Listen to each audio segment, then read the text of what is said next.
Assalamualaikum warahmatullahi wabarakatuh. Jumpa lagi dengan Bu Arum. Hari ini kita akan belajar tema 6 menuju masyarakat sejahtera, subtema 3 masyarakat sejahtera, negara kuat. Pembelajaran ke-1. Siapkan buku siswamu serta peralatan tulismu. Simak video pembelajaran dengan seksama supaya kalian mendapatkan ilmu yang bermanfaat. Jangan lupa like and subscribe channel Arum Widji Astuti supaya kalian selalu mendapatkan informasi video pembelajaran terbaru. Anak-anak, hari ini kita akan belajar menjelaskan pelaksanaan tanggung jawab, menyebutkan perkiraan informasi bacaan sesuai kata kunci pada judul bacaan, dan menyebutkan upaya mengembangkan kehidupan menuju masyarakat sejahtera. Anak-anak, perhatikan baik-baik gambar yang ada di layarmu. Gambar apakah itu ya? Ternyata itu Udin bersama teman-temannya mengikuti upacara peringatan Hari Ulang Tahun Kemerdekaan Republik Indonesia di halaman sekolah. Kegiatan upacara diikuti oleh Bapak Ibu guru, karyawan, serta seluruh siswa. Dalam kesempatan itu, kepala sekolah bertugas sebagai pembina upacara. Upacara tersebut bertujuan untuk menanamkan rasa cinta tanah air serta jiwa patriotisme pada seluruh peserta didik. Dalam upacara tersebut, kepala sekolah menegaskan bahwa kita sebagai warga negara harus mampu mempertahankan dan mengisi kemerdekaan dengan baik.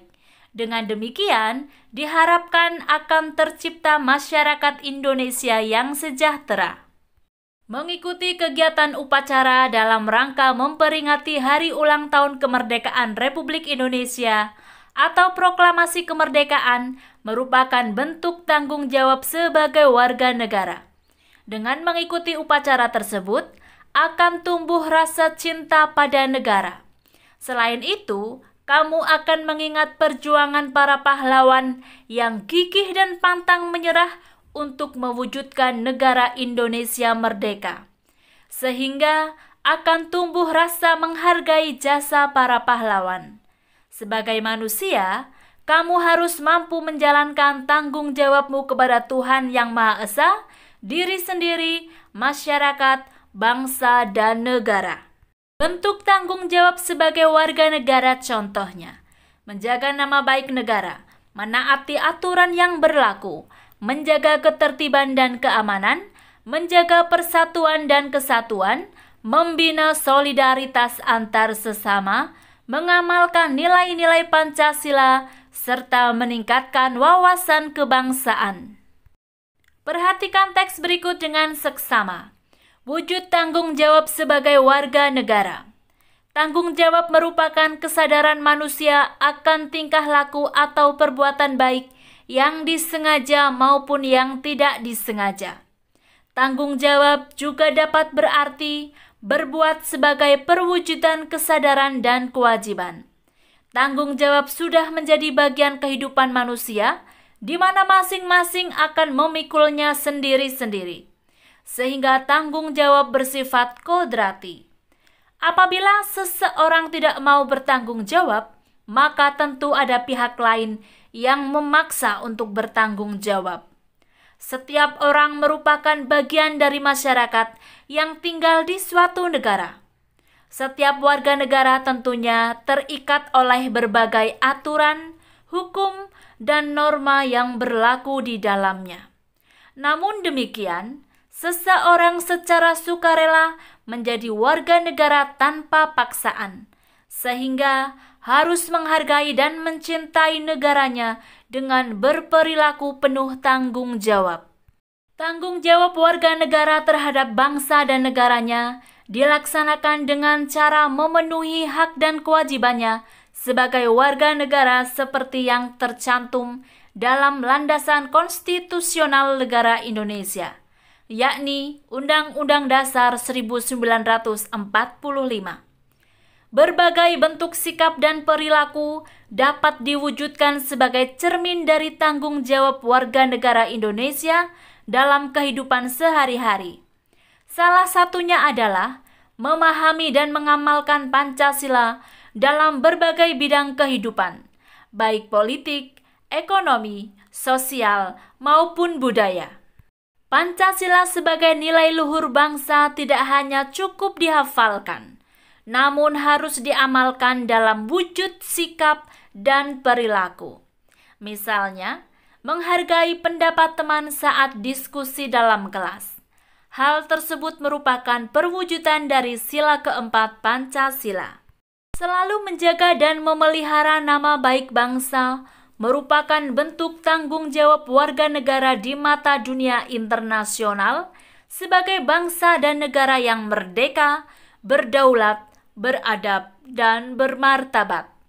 Untuk itu, sebagai warga negara yang baik, seseorang harus selalu menjaga persatuan dan kesatuan, menjauhkan dari sikap dan perilaku yang diskriminatif atau membeda-bedakan, membina solidaritas sosial sebagai sesama warga negara Indonesia akan menciptakan kerukunan hidup berbangsa dan bernegara, meningkatkan wawasan kebangsaan agar senantiasa terbina rasa kebangsaan, paham kebangsaan, dan semangat kebangsaan pada setiap diri warga negara juga merupakan perwujudan dari sikap tanggung jawab sebagai warga negara. Untuk meningkatkan wawasan kebangsaan dapat dilakukan dengan belajar, membaca, menonton berita, memperingati hari-hari besar nasional, dan lain sebagainya. Jika masyarakat Indonesia memiliki wawasan kebangsaan yang luas, maka negara Indonesia akan menjadi negara yang tangguh karena warga negaranya memahami dan memiliki semangat kebangsaan yang kuat. Masih banyak lagi bentuk-bentuk pelaksanaan tanggung jawab sebagai warga negara dalam kehidupan sehari-hari. Di antaranya, melaksanakan kewajiban membayar pajak dan ikut berpartisipasi dalam kegiatan upacara bendera. Tertib membayar pajak berarti melaksanakan tanggung jawab sebagai warga negara. Dengan mengikuti kegiatan upacara bendera dengan khidmat, berarti mencintai dan menghargai negara. Selain itu, pelaksanaan tanggung jawab sebagai warga negara juga dapat diwujudkan dengan menjadi pelajar yang rajin, pintar, dan berprestasi, sehingga dapat mengharumkan nama bangsa. Melestarikan warisan budaya bangsa dengan lebih mencintai budaya leluhur dan mempertahankannya agar tidak tersingkir oleh budaya asing juga merupakan wujud pelaksanaan tanggung jawab warga negara. Anak-anak, teks di atas merupakan teks non-fiksi yang terdiri dari 6 paragraf. Setiap paragraf memiliki gagasan utama. Gagasan utama dapat terletak di awal paragraf, di akhir paragraf, dan di awal serta di akhir paragraf. Gagasan utama juga ada yang terletak di tengah paragraf. Gagasan utama atau ide pokok atau pokok pikiran memiliki ciri yang paling umum di antara kalimat-kalimat lainnya. Kalimat lainnya merupakan kalimat penjelas yang bersifat menerangkan maksud dari gagasan utama yang berada di kalimat utama. Mari kita lihat gagasan utama pada paragraf 1. Itu adalah pengertian tanggung jawab terletak di awal paragraf. Paragraf kedua, gagasan utamanya, kecintaan warga negara dengan penuh tanggung jawab, terletak di akhir paragraf. Sedangkan pada paragraf ketiga, gagasan utamanya adalah tanggung jawab warga negara, terletak di awal paragraf. Paragraf keempat, gagasan utamanya adalah bentuk tanggung jawab warga negara di internasional, letaknya di awal paragraf. Pada paragraf kelima, gagasan utamanya adalah wujud dari sikap tanggung jawab, terletak di awal paragraf. Sedangkan pada paragraf keenam, gagasan utamanya adalah wujud pelaksanaan tanggung jawab warga negara, terletak di akhir paragraf. Nah, dari teks tersebut kita dapat menyimpulkan bahwa upaya mengembangkan kehidupan kebangsaan menuju masyarakat sejahtera antara lain, saling toleransi antar setiap warga negara Indonesia atas perbedaan masing-masing, saling menghormati antar individu walaupun bertentangan, meratakan pembangunan ke seluruh pelosok negeri, membayar pajak tepat waktu yang nantinya juga berguna bagi kesejahteraan bersama, memperbaiki fasilitas umum agar penggunaannya menjadi aman dan nyaman, serta memperbanyak lapangan pekerjaan untuk mengurangi pengangguran. Nah, anak-anak, kalian bisa mengadakan wawancara dengan orang dewasa yang ada di sekelilingmu tentang bagaimana upaya untuk meningkatkan masyarakat yang sejahtera. Ini adalah contohnya laporan hasil wawancara. Kalian cantumkan nama, kelas, waktu, narasumber, dan hasil wawancaranya.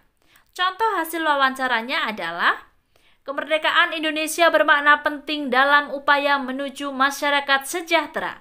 Setelah merdeka, Indonesia mempunyai kewenangan untuk menuju masyarakat sejahtera. Salah satu upaya menuju masyarakat Indonesia yang sejahtera adalah mengelola sumber daya ekonomi secara mandiri. Kita bisa mengelola sumber daya alam yang ada di lingkungan. Misalnya, kita bisa mengelola tanah yang ada di desa. Tanah diolah agar subur sehingga bisa ditanami komoditas pangan seperti buah dan sayur. Hasil panen buah dan sayur dapat dijual sehingga bisa meningkatkan perekonomian masyarakat. Kita juga bisa mengelola sumber daya manusia dengan mengadakan pelatihan keterampilan. Misalnya, pemerintah setempat mengundang narasumber untuk melatih keterampilan ekonomi kreatif untuk masyarakat. Dengan pelatihan tersebut, diharapkan masyarakat mampu mendirikan usaha sendiri hingga dapat membuka lapangan pekerjaan. Alhamdulillah, pembelajaran hari ini telah selesai. Semoga kalian mendapatkan ilmu yang bermanfaat. Jangan lupa selalu semangat belajar dari rumah. Terapkan protokol kesehatan dengan memakai masker, mencuci tangan dengan air mengalir, serta menjaga jarak. Jauhi kerumunan. Tidak usah keluar rumah jika kalian tidak ada kepentingan yang sangat mendesak. Terima kasih, semoga sehat selalu. Wassalamualaikum warahmatullahi wabarakatuh.